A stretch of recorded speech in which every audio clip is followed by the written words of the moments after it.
Assalamualaikum warahmatullahi wabarakatuh. Bertemu kembali di channel Math Education Official. Apa kabar kalian? Sehat-sehat selalu kan? Dan tetap semangat belajar matematikanya. Pada pembelajaran kali ini kita akan mempelajari materi menggunakan teorema Pythagoras. Untuk materi yang pertama yaitu menghitung panjang sisi segitiga siku-siku jika sisi lain diketahui.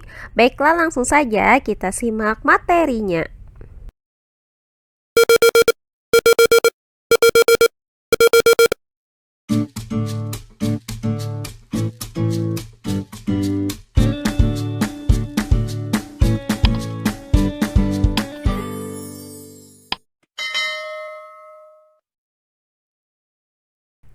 Kalau pada pembelajaran kemarin kita sudah mempelajari materi mengenai bagaimana cara menemukan teorema Pythagoras. Nah, kali ini kita akan menggunakan teorema Pythagoras tersebut.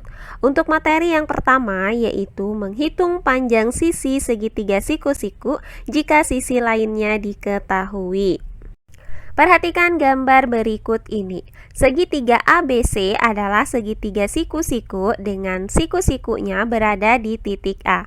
Berdasarkan teorema Pythagoras yang sudah kita pelajari sebelumnya, bahwa setiap segitiga siku-siku berlaku kuadrat sisi miring sama dengan jumlah kuadrat sisi siku-sikunya. Pada gambar di samping, sisi siku-sikunya adalah sisi B dan sisi C, sedangkan untuk sisi miringnya adalah sisi A. Maka berdasarkan teorema Pythagoras, maka dapat dinyatakan bahwa A kuadrat itu sama dengan B kuadrat ditambah C kuadrat. Atau untuk sisi A-nya itu adalah ruas garis BC, maka A kuadrat itu sama dengan BC kuadrat. Kemudian untuk sisi B-nya adalah ruas garis AC, maka B kuadrat itu sama dengan AC kuadrat. Sedangkan untuk sisi C-nya adalah ruas garis AB, maka C kuadrat itu sama dengan AB kuadrat.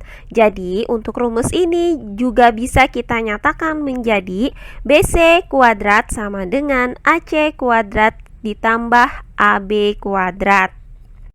Nah, ini adalah rumus untuk mencari panjang sisi miringnya. Nah, selain sisi miring, kita juga bisa menghitung panjang sisi siku-sikunya, yaitu adalah sebagai berikut. Untuk mencari panjang sisi tegaknya, maka rumus ini dapat kita nyatakan menjadi B kuadrat sama dengan A kuadrat dikurang C kuadrat, atau AC kuadrat sama dengan BC kuadrat dikurang AB kuadrat. Nah, sedangkan untuk mencari sisi datarnya, maka C kuadrat sama dengan A kuadrat dikurang B kuadrat, atau AB kuadrat disama dengan BC kuadrat dikurang AC kuadrat. Jadi, dapat disimpulkan bahwa untuk mencari sisi miringnya, maka kuadrat sisi lainnya ini kita jumlahkan. Nah, sedangkan untuk mencari sisi siku-sikunya, maka kuadrat dari sisi miring kita kurangkan dengan kuadrat sisi siku-siku yang lainnya. Untuk lebih jelas lagi penggunaan dari rumus-rumus tersebut, perhatikan contoh soal berikut ini. Contoh soal yang pertama, gunakan teorema Pythagoras untuk menghitung nilai X pada setiap gambar berikut ini. Baiklah, untuk penyelesaiannya adalah sebagai berikut. Pada gambar A ini terlihat bahwa X merupakan sisi miring, sedangkan 3 dan 4 adalah sisi siku-sikunya. Sehingga untuk mencari sisi miringnya dapat dirumuskan dengan X kuadrat sama dengan 3 kuadrat ditambah 4 kuadrat.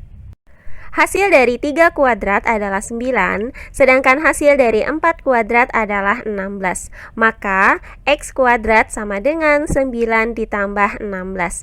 Nah, hasil dari 9 ditambah 16 ini adalah 25. Maka didapat X kuadrat sama dengan 25. Nah, karena kita mau mencari nilai X, sementara di sini masih dalam bentuk pangkat 2 atau X kuadrat, maka nilai X-nya ini didapat dengan cara mencari akar dari 25. Nah, akar dari 25 adalah 5, maka didapat nilai X-nya adalah 5. Nah, untuk menentukan hasil dari akar 25 ini, silahkan kalian buka kembali materi konsep yang berkaitan dengan dalil Pitagoras untuk bagian kuadrat dan akar kuadrat suatu bilangan. Berikutnya untuk penyelesaian pada gambar B. Nah, pada gambar B ini terlihat ya bahwa X dan 9 adalah sisi siku-sikunya, sedangkan 15 adalah sisi miringnya. Nah, karena kita mau mencari nilai X, maka rumusnya adalah X kuadrat sama dengan 15 kuadrat dikurang 9 kuadrat. Nah, di sini kita mau mencari sisi siku-sikunya. Kemudian hasil dari 15 kuadrat adalah 225, sedangkan hasil dari 9 kuadrat adalah 81. Maka X kuadrat sama dengan 225 dikurang 81. Nah, hasil dari 225 dikurang 81 adalah 144. Maka didapat X kuadrat sama dengan 144. Karena kita mau mencari nilai X, sementara X-nya di sini masih dalam bentuk kuadrat yaitu X kuadrat, maka nilai X ini didapat dengan cara mencari akar dari 144. Hasil dari akar 144 adalah 12, maka didapat nilai X-nya adalah 12. Nah, berikutnya contoh soal yang kedua. Panjang sebuah persegi panjang adalah 10 cm dan panjang diagonalnya adalah 15 cm. Hitunglah panjang sisi yang belum diketahui. Untuk penyelesaiannya adalah sebagai berikut. Pertama-tama kita buat terlebih dahulu persegi panjangnya.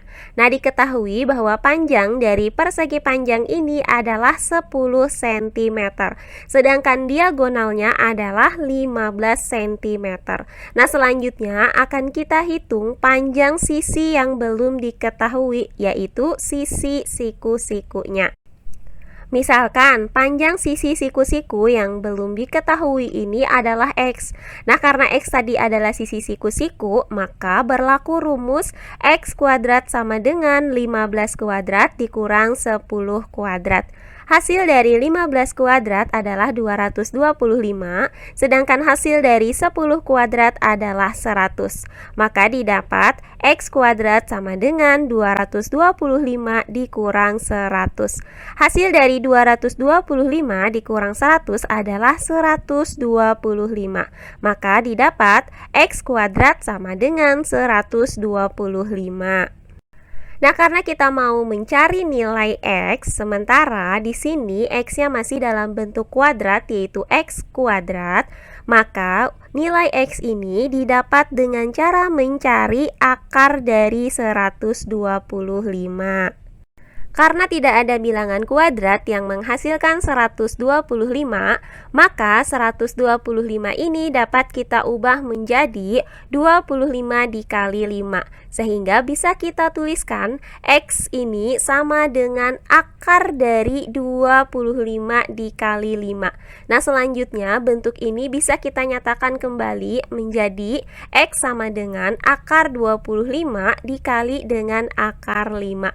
Nah, di sini akar 25 itu adalah 5, sedangkan akar 5-nya tidak dapat kita alih ya, tidak dapat kita rubah, maka di sini tetap kita tuliskan menjadi akar 5. Jadi di sini kita dapatkan nilai X-nya itu adalah 5 dikali akar 5, hasilnya adalah 5 akar 5. Jadi, panjang sisi yang belum diketahui yaitu X adalah 5 akar 5 cm. Berikutnya contoh soal yang ketiga. Persegi panjang PQRS memiliki panjang sama dengan 2 kali lebarnya. Jika luas persegi panjang itu adalah 160 cm persegi, maka hitunglah panjang diagonalnya. Baiklah, untuk penyelesaiannya adalah sebagai berikut. Perhatikan persegi panjang PQRS berikut. Nah, kita misalkan bahwa lebar dari persegi panjang ini adalah X, maka panjang dari persegi panjang ini adalah 2X. Nah, jika luas persegi panjang adalah 160, di mana rumus luas dari persegi panjang adalah panjang dikali lebar, maka kita dapatkan bahwa panjang dikali lebar sama dengan 160. Nah, karena panjangnya tadi adalah 2X dan lebarnya adalah X, maka di sini bisa kita tuliskan 2X dikali X sama dengan 160. Selanjutnya adalah hasil dari 2X dikali X adalah 2X kuadrat. Maka didapat 2X kuadrat sama dengan 160. Nah, dari persamaan ini maka didapat bahwa X kuadratnya ini didapat dengan cara membagi 160 dengan 2. Hasilnya adalah X kuadrat sama dengan 80. Karena kita mau mencari panjang diagonal dari persegi panjang PQRS ini, di mana diagonalnya itu adalah QS, maka untuk mencari QS ini kita gunakan rumus dari teorema Pythagoras, di mana QS adalah sisi miring, maka dapat kita nyatakan rumusnya dengan QS kuadrat sama dengan jumlah kuadrat sisi siku-sikunya, yaitu 2X kuadrat ditambah X kuadrat. Selanjutnya kita hitung terlebih dahulu hasil dari 2X kuadrat. Artinya adalah 2X dikali dengan 2X, hasilnya adalah 4X kuadrat. Nah, sedangkan untuk X kuadrat ini berarti kita tuliskan di sini X kuadrat. Sehingga QS kuadrat sama dengan 4X kuadrat ditambah X kuadrat. Karena ini adalah suku sejenis, maka hasil dari 4X kuadrat ditambah X kuadrat adalah 5X kuadrat. Maka didapat QS kuadrat sama dengan 5X kuadrat.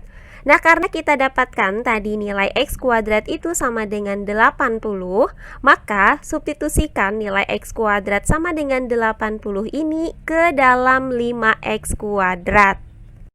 Sehingga didapat QS kuadrat sama dengan 5 dikali 80. Hasil dari 5 dikali 80 adalah 400, maka QS kuadrat sama dengan 400. Nah, karena kita mau mencari QS, sementara untuk QS-nya di sini masih dalam bentuk pangkat 2, maka nilai QS ini didapat dengan cara mencari akar dari 400. Maka akar dari 400 adalah 20, sehingga didapat QS sama dengan 20. Jadi, panjang diagonalnya adalah 20 cm. Nah, demikian pembelajaran kita kali ini mengenai menggunakan teorema Pythagoras untuk materi yang pertama, yaitu menghitung panjang sisi segitiga siku-siku jika sisi lain diketahui. Semoga penjelasan dari saya mudah dimengerti oleh kalian semua. Jika ada yang kurang dipahami, silahkan kalian tulis di kolom komentar. Baiklah, untuk pembelajaran kali ini saya cukupkan sampai di sini. Bertemu kembali di pembelajaran kita berikutnya. Akhir kata saya ucapkan wassalamualaikum warahmatullahi wabarakatuh.